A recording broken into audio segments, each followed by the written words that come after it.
आज की ताजा खबर में शामिल।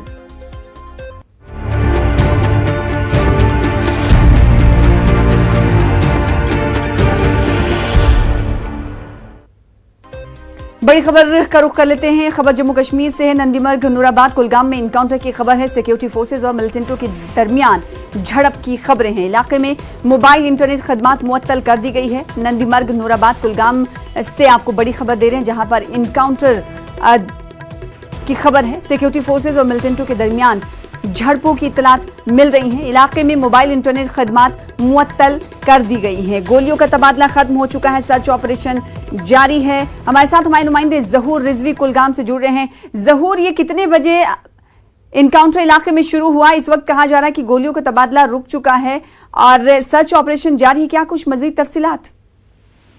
सर, मैं आपको बताऊं कि ये जो एनकाउंटर है ये ठीक उसी वक्त हुआ है जब दौरान शब जो यहाँ फौज ने मुहासरा किया।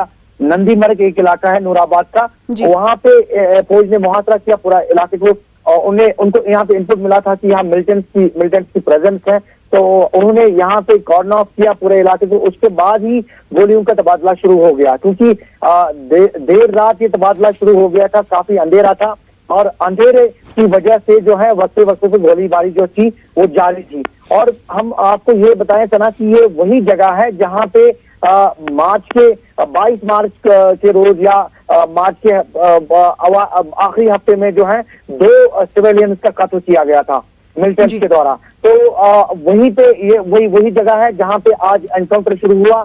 और यहाँ से थोड़ी ही दूर के फासले पे गुज़श्ता दिनों एक और एनकाउंटर हुआ था जिसमें 4 मिलिटेंट मारे गए थे। और क्योंकि ये एनकाउंटर अभी जारी है, अब हम ये बोल सकते हैं कि क्योंकि गोलियों का तबादला रुक गया है किसी वजह से और सर्च ऑपरेशन जारी है। और अभी हमें आखिरी इत्तलात मिलने तक ये खबर मौसूल हुई है कि कुछ रिकवरी वगैरह भी जो है जाए वकूफ से फोर्सेज ने की है। जहूर, फौज को क्या खदशा है कि कितने मिलिटेंट इस इलाके में छुपे हुए हो सकते हैं?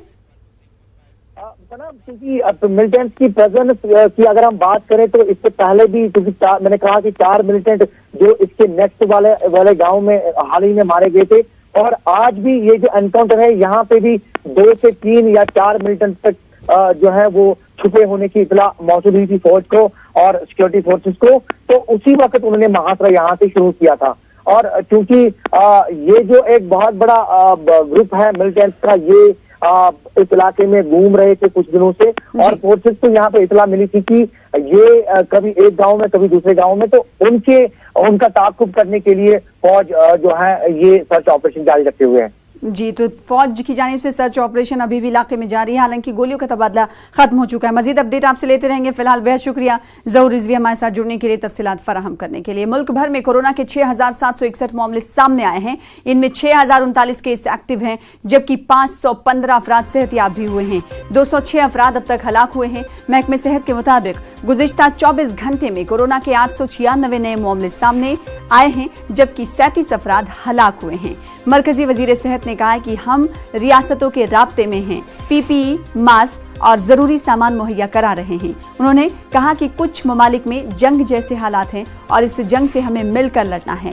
इस दौरान आईसीएमआर ने कोरोना वायरस को लेकर रैंडम सैंपलिंग की नई रिपोर्ट दी है। इस रिपोर्ट में इशारा मिला है कि मुल्क की कुछ रियासतों में कोरोना का 3रा स्टेज शुरू हो चुका है। हालांकि कल मरकजी वजीर सेहत की तरफ से प्रेस कॉन्फ्रेंस का इनेकाद किया गया था। 3रे स्टेज की यानी कम्युनिटी ट्रांसमिशन के स्टेज को बिल्कुल नकार दिया गया था। महाराष्ट्र के बाद कोरोना से मुतासिरीन की सबसे ज्यादा तादाद तमिलनाडु में है। यहां मुतासिरीन की तादाद 800 के पार हो गई है। अब तक 8 अफराद हलाक हो गए हैं।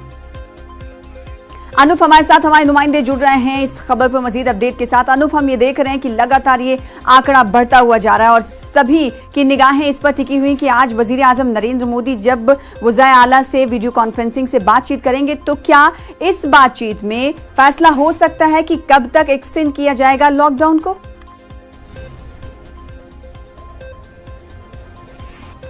देखिए, बता दूं कि 14 अप्रैल को लॉकडाउन की अवधि खत्म हो रही है और उससे ठीक पहले आज प्रधानमंत्री नरेंद्र मोदी सभी राज्यों के मुख्यमंत्रियों के साथ आज वीडियो कॉन्फ्रेंसिंग के जरिए चर्चा करने वाले हैं। जाहिर सी बात है कि पहले भी कई राज्यों के मुख्यमंत्रियों ने इस बात को कहा है कि जो लॉकडाउन की अवधि है उसको बढ़ाई जाए और 2 राज्यों ने ऑलरेडी पहले ही लॉकडाउन की अवधि बढ़ा दी है उड़ीसा और पंजाब ने। जी। आज की बैठक में जरूर प्रधानमंत्री नरेंद्र मोदी सभी राज्यों के मुख्यमंत्रियों से उनके मन को टटोलने की कोशिश करेंगे कि लॉकडाउन को लेकर आगे क्या किया जाए। और सबसे बड़ी बात बता दूं कि ये भी प्रधानमंत्री नरेंद्र मोदी जरूर चर्चा करेंगे कि केंद्र सरकार लगातार इस महामारी से बचने के लिए, इसके रोकथाम के लिए लगातार कोशिश कर रही है, पहल कर रही है। ऐसे में राज्यों को क्या और सुविधाएं दी जा सकती है और राज्य प्रशासन किस तरह से काम करे, इसको लेकर के प्रधानमंत्री नरेंद्र मोदी की तरफ से संदेश दी जाएगी। और मुख्यमंत्रियों के मन की बात को भी जानने की कोशिश प्रधानमंत्री नरेंद्र मोदी की तरफ से की जाएगी कि इस महामारी को लेकर राज्य सरकारें क्या चाहती है। जी अनूप, क्या लगता है कि गुज़िश्ता दिनों सुप्रीम कोर्ट की तरफ से कहा गया था कि रियासतें फ्री टेस्ट करें कोरोना मामले को लेकर, क्या लगता है कि जब आज मीटिंग होगी तो इस ताल्लुक से भी कुछ न कुछ फैसला लिया जा सकता है? देखिए, जाहिर सी बात है कि आज की बैठक में जरूर हर मुद्दे पर चर्चा की जाएगी कि किस तरीके से जांच प्रक्रिया को आगे बढ़ाई जाए, जांच प्रक्रिया किस तरीके से की जाए। क्योंकि अभी ये बातें भी सामने आ रही है कि कई राज्यों के पास जो है वो जांच के लिए किट नहीं मुहैया अब तक हो पाए हैं या बहुत कम स्तर पर वहां पे जांच प्रक्रिया शुरू हो रही है। तो इन सभी बातों पर आज की बैठक में चर्चा की जाएगी। राज्यों से जरूर ये जानने की कोशिश प्रधानमंत्री नरेंद्र मोदी खुद करेंगे कि राज्य सरकारें क्या चाहती है। क्योंकि देखिए, कई तरह की शिकायतें आई है, कई तरह की बातें इस मसले पर आई है, चाहे वो किट को लेकर हो, ये सैंपलिंग को लेकर हो या राज्य प्रशासन की सख्ती को लेकर हो। तो इन तमाम मसलों पर प्रधानमंत्री नरेंद्र मोदी और राज्यों के मुख्यमंत्रियों के बीच बातचीत होगी। लेकिन मुख्य मुद्दा यही होगा कि जो लॉकडाउन की अवधि 14 तारीख को खत्म हो रही है, उस पर मुख्यमंत्रियों की राय क्या है, मुख्यमंत्री क्या चाहते हैं। क्योंकि पहले ही कई मुख्यमंत्रियों ने इस बात को रख दी है कि लॉकडाउन की अवधि को घटाई जाए। तो देखना होगा इस बैठक में क्या और फैसले लिए जाते हैं। जी जाहिर सी बात है, देखने वाली बात होगी। और इससे पहले अनूप, हमने देखा जिस तरह से आपने भी जिक्र किया कि पंजाब और उड़ीसा दो ऐसी रियासतें जिन्होंने लॉकडाउन की औकात में एक्सटेंशन किया है। अब देखना ये होगा कि वजीर आजम नरेंद्र मोदी आज जब वज़ीर आला से बातचीत करेंगे तो क्या कुछ इस हवाले से फैसला ले सकते हैं। वहीं कम्युनिटी ट्रांसमिशन जो कि कोरोना वायरस के मामले का थर्ड स्टेज है, ये स्प्रेड ना हो, इसको लेकर भी आज इस मीटिंग में बातचीत हो सकती है। क्योंकि हमने कल देखा था अनूप कि मरकजी वजीर सेहत की तरफ से कहा गया था कि कम्युनिटी ट्रांसमिशन की तरफ अभी हिंदुस्तान नहीं बढ़ रहा है, लेकिन कुछ रियासतें हैं जहां पर इसकी शुरुआत कहीं ना कहीं हो गई है। इससे निपटने के लिए किस तरह की स्ट्रैटेजी अपना रही है मरकजी सरकार?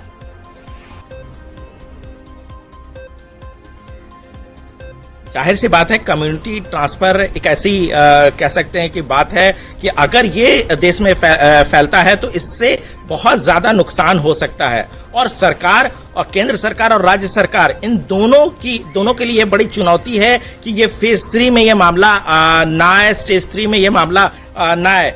जाहिर सी बात है, इसको लेकर के राज्य सरकार और केंद्र सरकार कैसे मिलकर काम कर सकती है। क्योंकि देखिए, लॉकडाउन और सोशल डिस्टेंसिंग ये दो ऐसी चीजें हैं जिन पर सरकार काम कर रही है और सख्ती से कैसे लागू किया जाए। अगर लोग घरों में रहेंगे, लोग लॉकडाउन का सही तरीके से पालन करेंगे, लोग जो सरकार की तरफ से जो सर्कुलर जारी किया जाता है उसका अगर पालन करते हैं तो जाहिर सी बात है कि बहुत ज्यादा इसमें लगाम लगाया जा सकता है। जी जाहिर सी बात है, और इसीलिए अपीलें हर माध्यम से की जा रही हैं कि आप घर में रहें, तभी महफूज रह सकते हैं। बेहद शुक्रिया, आप भी अपना ख्याल रखें अनूप, हमारे साथ जुड़ने के लिए, तफसील से जानकारी फराहम करने के लिए। कोरोना से सबसे ज्यादा खराब हालत महाराष्ट्र की है। सिर्फ मुंबई में गुज़िश्ता 24 घंटों में 132 नए मामले सामने आए हैं। इसके साथ ही कोरोना मुतासिरीन की तादाद 1008 हो गई है। गुज़िश्ता 24 घंटे में 10 अफराद हलाक हो चुके हैं। रियासतों में महाराष्ट्र में सबसे ज्यादा 1364 अफराद कोरोना की चपेट में हैं। अब तक 125 अफराद सेहतयाब हुए हैं, जबकि 97 की जान चली गई है। तो महाराष्ट्र में सबसे ज्यादा हालत खराब होती हुई दिखाई दे रही है। अमित रॉय हमारे साथ, हमारे नुमाइंदे जुड़ रहे हैं। अमित, आपसे रोज बात होती है और रोजाना आंकड़े बढ़ रहे हैं। 1000 से ज्यादा पॉजिटिव केसेस के मामले आ गए हैं। सरकार के सामने ये बहुत चैलेंजिंग वक्त है। आखिर सरकार क्या कुछ स्ट्रैटेजी अपना रही? क्या महाराष्ट्र में कम्युनिटी ट्रांसमिशन की तरफ बढ़ रहे हैं? देखिए, कम्युनिटी ट्रांसमिशन की तरफ बढ़ रहा है, ये कहना शायद अभी जल्दबाजी होगी, लेकिन लॉकडाउन बढ़ाने पे जरूर विचार चल रहा है। मैं आपको अपडेट कर दूं कि अभी महाराष्ट्र में जो है 1574 मामले हो चुके हैं। पिछले 24 घंटों में तकरीबन 210 मामले जो है बढ़े हैं, और यहीं पर मरने वालों की संख्या जो पिछले 24 घंटों में 13 लोगों की जो है मौत हुई। सबसे ज्यादा मौतें जो है मुंबई में हुई हैं। अब पूरे राज्य में मृतकों की संख्या हो चुकी है 110, और 188 लोग जो अभी डिस्चार्ज हो चुके हैं। मैं आपको जो है एक आंकड़ा बताता हूँ, पिछले अगर एक हफ्ते का अगर आप देखें तो पिछले एक हफ्ते में महाराष्ट्र में जो मामले कोरोना के हैं वो दुगने हुए हैं, जबकि मुंबई में जो है तिगुने हुए हैं, और मरने वालों की संख्या में भी 3 गुना बढ़ोतरी हुई है। शनिवार 4 अप्रैल को महाराष्ट्र में जो 635 मामले थे, जबकि कल रात तक की अगर बात करें तो 1574 मामले जो हो चुके हैं। वहीं सबसे बुरा हाल जो है मुंबई का है। शनिवार 4 अप्रैल को 377 मामले थे और 22 लोगों की मौत हुई थी, जबकि कल रात को ये आंकड़ा बढ़ के तिगुना हो गया और 1008 लोग जो है मुंबई में संक्रमित हैं, और 64 लोगों की मुंबई में जो है मृत्यु जो है हो चुकी है। वहीं राज्य में भी जो है 3 गुना बढ़ोतरी हुई है। 4 अप्रैल को 32 लोगों की मौत हुई थी, और अब अभी का जो आंकड़ा 110 आंकड़ा जो है मृतकों का पहुंच चुका है। तो ऐसे में महाराष्ट्र की स्थिति जो है काफी दयनीय बताई जा रही है। और आज जिस तरह से प्रधानमंत्री के साथ जो है मुख्यमंत्रियों की बातचीत है, उसमें ये निर्णय जरूर हो सकता है, जो हमारे सूत्र बता रहे हैं कि लॉकडाउन बढ़ सकता है। क्योंकि अमित राय, क्या आपको नहीं लगता जिस तरह से तमिलनाडु और पंजाब ने कदम उठाते हुए पहले ही लॉकडाउन बढ़ा दिया है, क्या नहीं लगता कि महाराष्ट्र जबकि सरे फहरिस्त है तो महाराष्ट्र को ये कदम पहले उठाना चाहिए? देखिए, बात आपकी बिल्कुल सही है, लेकिन हमें लग रहा है कि आज जिस तरह से बातचीत जो है प्रधानमंत्री के साथ होगी, उसमें शायद ये निर्णय जो है लिया जा सकता है। हालांकि इसका हिंट जो है पिछले 10 दिनों से लगातार उद्धव ठाकरे भी दे रहे हैं, स्वास्थ्य मंत्री राजेश टोपे भी दे रहे हैं कि जिस तरह से आंकड़े बढ़ रहे हैं, बढ़ते आंकड़ों को देखते हुए लॉकडाउन बढ़ाने पर विचार चल रहा है, लेकिन आखिरी निर्णय जो है उद्धव ठाकरे लेंगे। और जिस तरह से हमने देखा कि 2-3 राज्यों ने पहले ही जो है आंकड़ा 1 मई तक जो है बढ़ा दिया लॉकडाउन का अवधि, तो शायद महाराष्ट्र का भी जो अवधि है वो बढ़ाई जा सकती है। जी, तो महाराष्ट्र में अपडेट के हवाले से बता दें, नुमाइंदे अमित रॉय बता रहे हैं कि 1500 के पार ये आंकड़ा पहुंच चुका है। रोजाना हर गुजरते दिन के साथ ये आंकड़ा महाराष्ट्र में बढ़ रहा है। तशवीशनाक बात बनती हुई जा रही है। बेहद शुक्रिया अमित रॉय हमारे साथ जुड़ने के लिए, तफसीलात फराहम करने के लिए। लॉकडाउन को लेकर राजस्थान हुकूमत बड़ा फैसला कर सकती है। जराये के हवाले से खबर है कि राजस्थान हुकूमत लॉकडाउन में 30 अप्रैल तक इजाफा कर सकती है। ACS दाखिला की सदारत वाली टास्क फोर्स ने वजीर आला को इस सिलसिले में रिपोर्ट सौंप दी है। रिपोर्ट में लॉकडाउन को 30 अप्रैल तक बढ़ाने की सिफारिश की गई है। इस दौरान राजस्थान हुकूमत ने कोरोना से निपटने के लिए सख्त कदम उठाए हैं। अवामी मकामात पर थूकने पर पाबंदी लगा दी गई है। पकड़े जाने पर ताज़ीरात हिंद की दफा 188 के तहत कार्रवाई होगी। 6 महीने की जेल हो सकती है, साथ ही जुर्माना भी अदा करना पड़ सकता है। राजस्थान हुकूमत ने एक और बड़ा फैसला किया है। लॉकडाउन के दौरान गरीबों को खाना या राशन देते वक्त फोटोग्राफी करने पर हुकूमत ने रोक लगा दी है। ऐसा करने वालों के खिलाफ कार्रवाई होगी।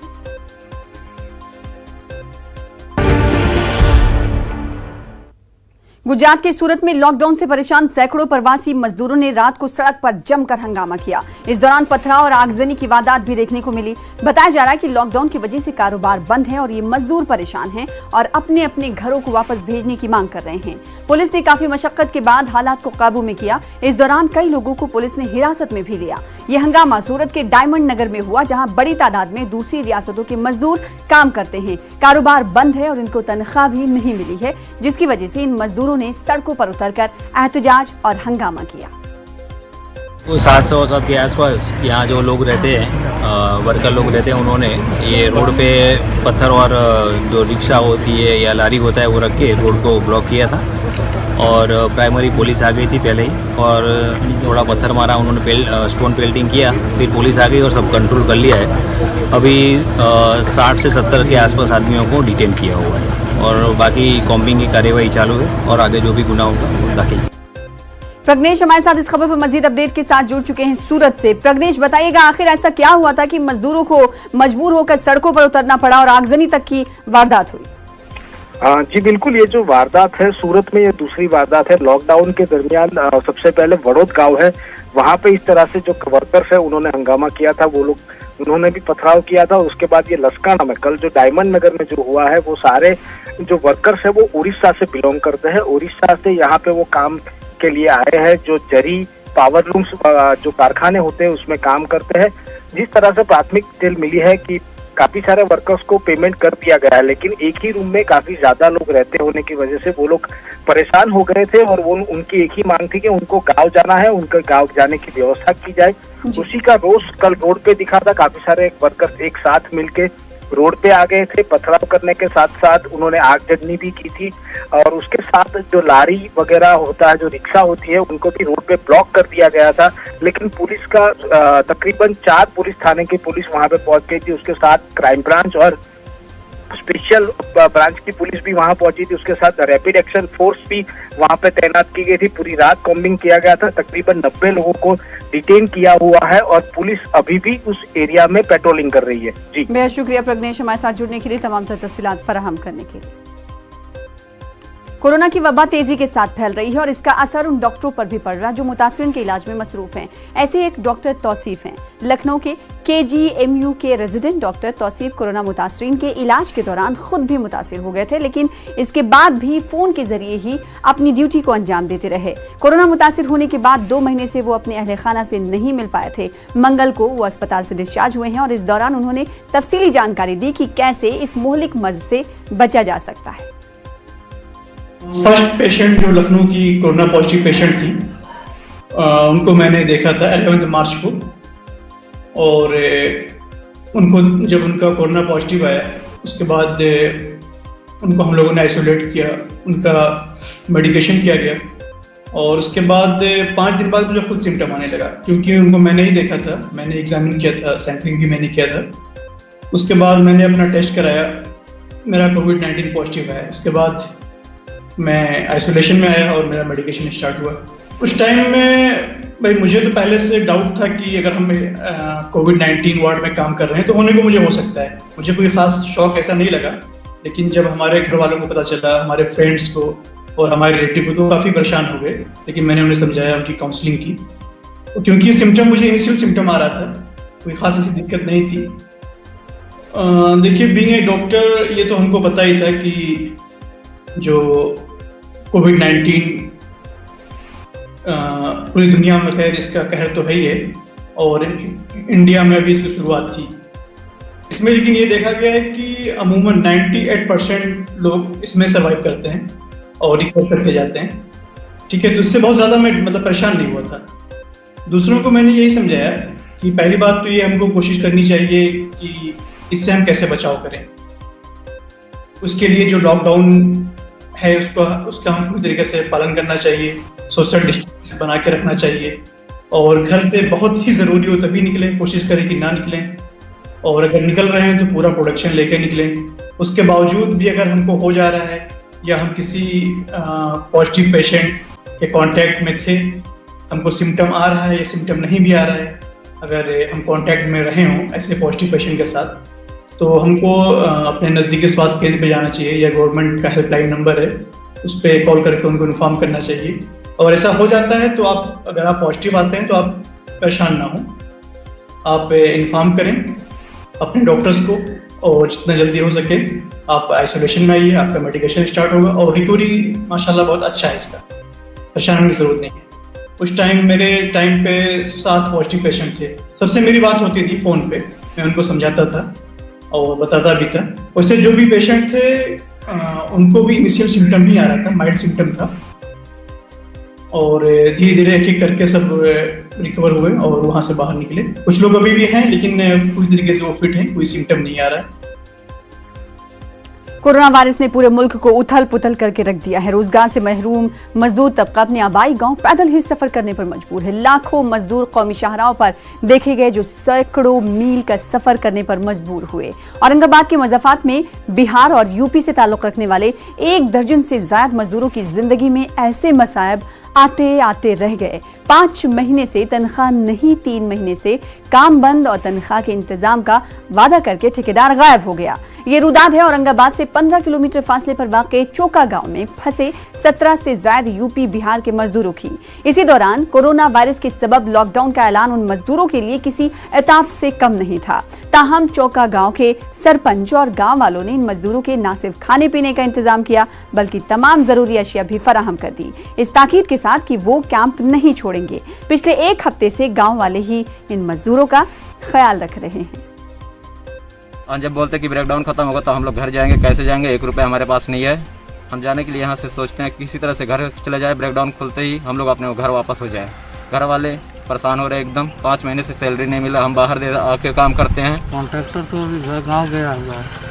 अच्छा, उसने कुछ इंतजाम नहीं किया आप लोगों का? नहीं, पहले क्या भेजता था, अभी तो गया तो गांव गया तो वो भी फंस गया इसको। अगर गांव के लोग आपके सपोर्ट में नहीं आते तो क्या होगा?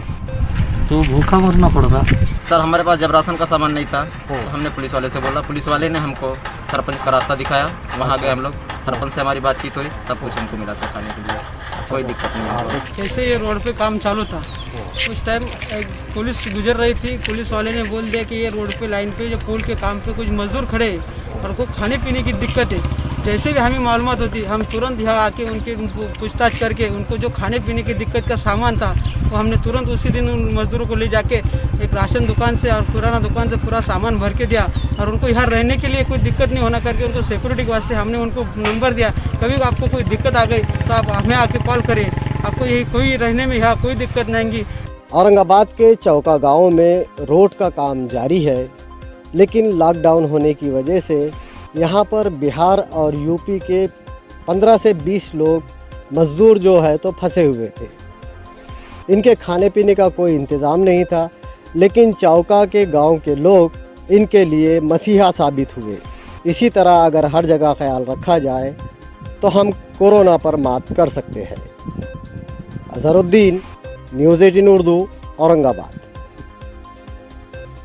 एक तरफ मुल्क में कोरोना की वबा से लोगों में दहशत है, रोजाना मुतासिरीन की तादाद में इजाफा होता जा रहा है, तो लाखों की तादाद में ऐसे अफराद हैं जिनके सामने 2 वक्त की रोजी रोटी का मसला दरपेश है। सीपीएम लीडर सीताराम येचुरी ने हुकूमत से मुतालबा किया है कि गोदामों में जो सैकड़ों टन अनाज पड़ा है उसको गरीबों में हुकूमत को तकसीम करना चाहिए, क्योंकि ऐसे लोगों के मरने की तादाद में इजाफा हो रहा है जिनके सामने रोजी रोटी का मसला पैदा हो गया है। सीताराम येचुरी ने कहा कि केरल हुकूमत ने कोरोना से लड़ने के लिए 20,000 करोड़ का ऐलान किया है, जबकि मरकज ने पूरे हिंदुस्तान के लिए 15,000 करोड़ का ही ऐलान किया है। समय है लॉकडाउन का, इसको इस्तेमाल करते हुए हमें जो है तुरंत हमारी लोगों की सुरक्षा के लिए उनकी जिंदा रहने की व्यवस्था बनाए रखनी। भूखमरी की बातें अब फैल रही है, बहुत खबरें आ रही है इसकी। 7.5 करोड़ टन अनाज पड़ा हुआ है केंद्रीय गोदामों में। आज वहाँ पर सड़ने की जगह, ये चूहे खाने की जगह, उस अनाज को तुरंत आप राज्यों तक पहुँचाइए ताकि गरीब लोगों को ये अनाज बच सके। हमारे देश के लोगों की जान बचानी है। अभी तक इस लॉकडाउन के दौरान 117 लोगों की जान इन कारणों से गए, कोरोना वायरस से नहीं, इन कारणों से गए। इसकी आंकड़े जो है सामने आ रहे हैं, इसको तुरंत सुलझाना है सरकार को। दूसरी बात, जो बेघर लोग हैं उनके लिए कैंपें बनानी है। हम जो कह रहे हैं बातें, ये कोई बातें ऐसे नहीं है मांग जो नहीं हो सकते, ये सब हो सकते हैं। हमने साबित किया है जहाँ पर वामपंथी सरकार है केरल में, और केंद्रीय सरकार ने सुप्रीम कोर्ट में एफिडेविट देकर कहती है कि देश भर में जितने भी कैंप है लोगों को, जो बेघर लोगों के लिए। उधर मजलिस-ए-इत्तेहादुल मुस्लिमीन के सदर असदुद्दीन ओवैसी ने मांग की है कि मुल्क की लॉकडाउन में तौसी से कब्ल गरीबों को माली मदद फराहम की जाए। उन्होंने भी हर गरीब के खाते में 5,000 रुपए जमा कराने का मुतालबा किया। मैं लॉकडाउन अगर आपको बढ़ाना है वजीर आजम, ये आपका फैसला है, मगर लॉकडाउन अगर आप बढ़ाएंगे तो लॉकडाउन उसी वक्त कामयाब होगा जब एक एक गरीब के अकाउंट में आप कम से कम 5,000 रुपए डालेंगे। डालिए 5,000 रुपये। अगर बजट को खत्म करना है, खत्म करके नया बजट लीजिए। चीफ मिनिस्टर चंद्रशेखर राव ने सही कहा, ये वक्त जान बचाने का है।